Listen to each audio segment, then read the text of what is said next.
What's going on, YouTube modeling community? Pappy here at West Georgia Rods and Customs. Welcome back to the channel.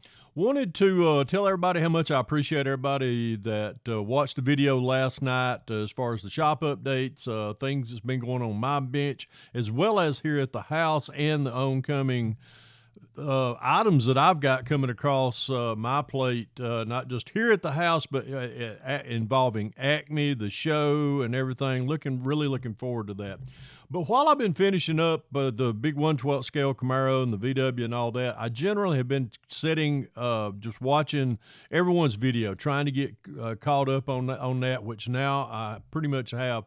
I was watching a couple of the content creators that I really enjoy. I like one in particular was Papa's Model Workshop, Jim over there. Just an excellent content creator, a builder altogether. And he was talking about somebody in the community was talking about whether you are a builder or an assembler.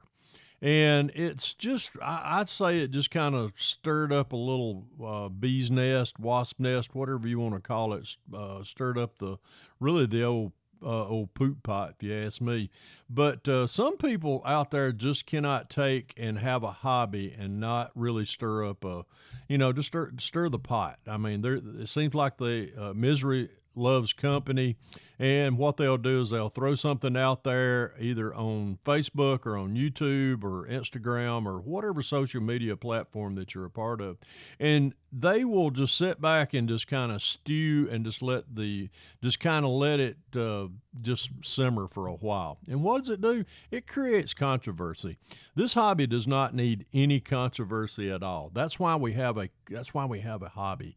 We like to, myself, when you talk about builders and assemblers of model kits, whether you build box stock or whether you build, all out, just pro street builds like I enjoy building, or if you just build, just the occasional, kit bash or what have you.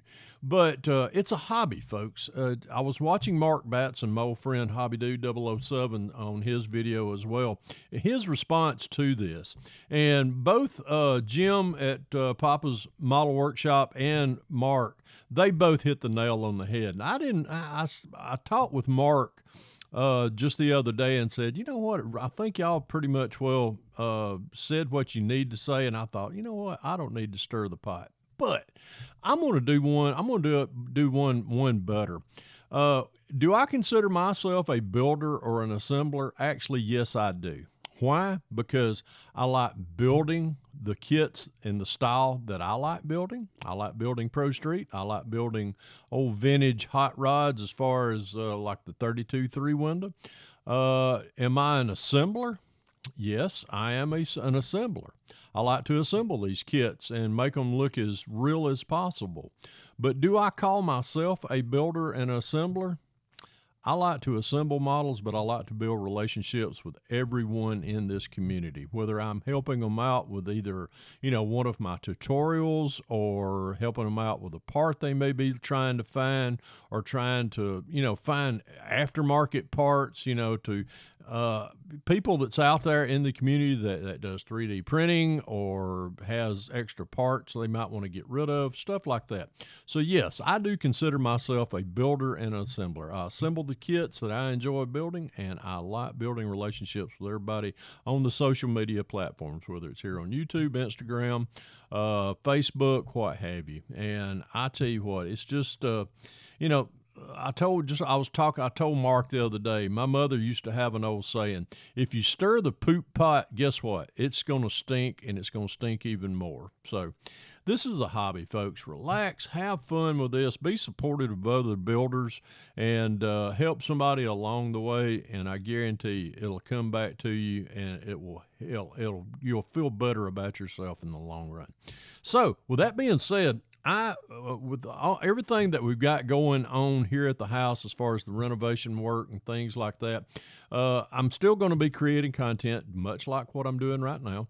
But I'm not going to be building as much because I'm kind of packing some things up here in the old West Georgia Rods and Custom shop to get ready for our potential move. And, some of the renovations is going to go on in here. We're doing some doing painting and things like that. But I can't just sit idle. I've got to have a kit or something for me to tinker with. If I'm not creating content for YouTube, I'm generally trying to sit down, maybe choreograph an article for Auto Modeler magazine or something like that. And but with that being said, I'm going to show y'all, and I'm gonna call myself actually a box stock builder with this build that I'm gonna be doing. So I went out to the garage, which I've got a lot of my kits and stuff already packed up and ready to start moving to a new location. I picked out one that I am very, very familiar with. And this is what I was talking about in my video last night regarding when y'all see what I'm going to do, y'all kind of sit back and you'll laugh. Well, what's old Pappy going to do? Bam. I'm going to take my favorite Pro Street kit, which is the 67 Chevelle Pro Street AMT kit, and I use this kit as a back half. I've only built this kit one time in its complete entirety. Did I do a lot of kit bashing to it? Yes, I did. I did that in memory of my good friend Terry Thacker over at the Hobby Barn. I built this. That was one of his last requests to me was Pappy, build that kit because you've never built it before. So with that being said, best time to do it right now is build this kit just like it. I'm not going to use anything aftermarket. I'm not going to wire it. I'm not going to plumb it.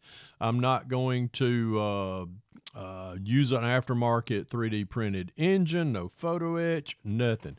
What comes in this box right here is I'm going to build it. And a lot of times, inspiration for me when I build a car comes from something either I've seen on the internet or a actual one-to-one car. 67 Chevelles, I love these old cars. These are just some great hot rods back in the day. And what I'm going to do is I'm going to take everything that's in this kit, and I'm going to build it just like, not exactly like the box art, but I'm going to take this kit, I'm going to lower it in the back end, I'm going to lower it in the front end. I'm going to use the same tires and wheels. I'm going to put a real nice, I may even use a rattle can paint job just to make, just to prove that you can take a box stock kit and show y'all what you can do with everything that's in this kit and not have to rely on anything as far as aftermarket.